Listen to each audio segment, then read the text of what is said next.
कांग्रेस का बनेगा speaker, NDA को लगेगा बड़ा झटका। पहली बार लोकसभा स्पीकर के पद को लेकर हो सकता है चुनाव। 26 जून को प्रोटेम स्पीकर कराएंगे लोकसभा स्पीकर का चुनाव। आजाद भारत के इतिहास में पहली बार लोकसभा अध्यक्ष के चुनाव हो सकते हैं। अभी तक लोकसभा स्पीकर का चुनाव सर्वसम्मति से हुआ है, लेकिन इस बार चुनाव की स्थिति बनती दिख रही है और ये भी दावा किया जा रहा है कि दूसरी बार विपक्ष का लोकसभा स्पीकर बन सकता है। इससे पहले 1996 में जब बीजेपी नेता अटल बिहारी वाजपेयी प्रधानमंत्री थे, तब कांग्रेस सांसद पीएस संगमा को सर्वसम्मति से लोकसभा स्पीकर चुना गया था और अब एक बार फिर से विपक्ष का स्पीकर बनता दिखाई दे रहा है।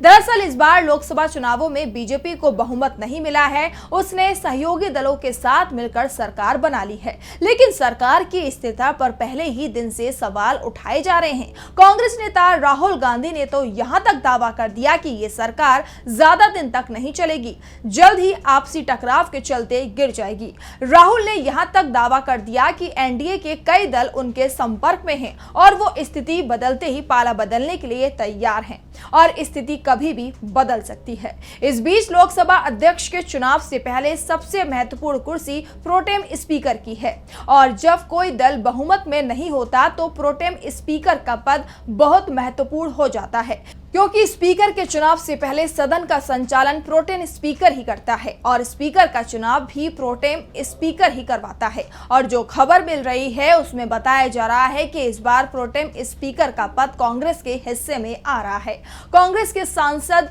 के सुरेश प्रोटेम स्पीकर बनाए जा रहे हैं। के सुरेश 18वीं लोकसभा के सबसे वरिष्ठ सांसद हैं और परंपरा के अनुसार सबसे वरिष्ठ सांसद को प्रोटेम स्पीकर बनाया जाता है।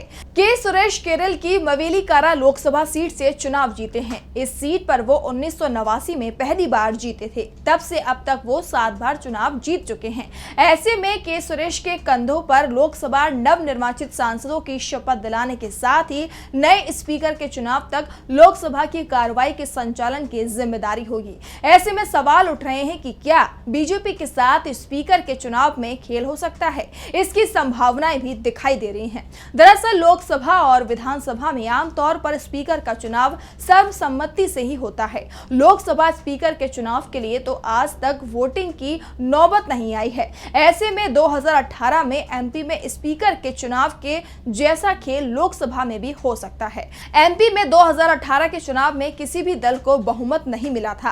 कांग्रेस ने निर्दलीय और दूसरे दलों के सहयोग से सरकार बना ली थी। कमलनाथ सीएम थे और प्रोटेम स्पीकर कांग्रेस के विधायक दीपेंद्र सक्सेना को बनाया गया था। जब विधानसभा स्पीकर के चुनाव का समय आया तो बीजेपी ने भी अपने विधायक विजय शाह को मैदान में उतार दिया, लेकिन प्रोटेम स्पीकर दीपक सक्सेना ने नियम 5 का हवाला देते हुए बिना वोटिंग के ही कांग्रेस के एनपी प्रजापति को स्पीकर घोषित कर दिया, जिसके बाद बीजेपी ने जमकर हंगामा किया, लेकिन उसके हंगामे का कोई फायदा नहीं हुआ। ऐसे में अगर के सुरेश भी लोकसभा में बिना वोटिंग के इंडिया गठबंधन की तरफ से घोषित किए गए उम्मीदवार को स्पीकर चुने जाने का ऐलान कर देंगे तो मोदी सरकार मुसीबत में फंस सकती है।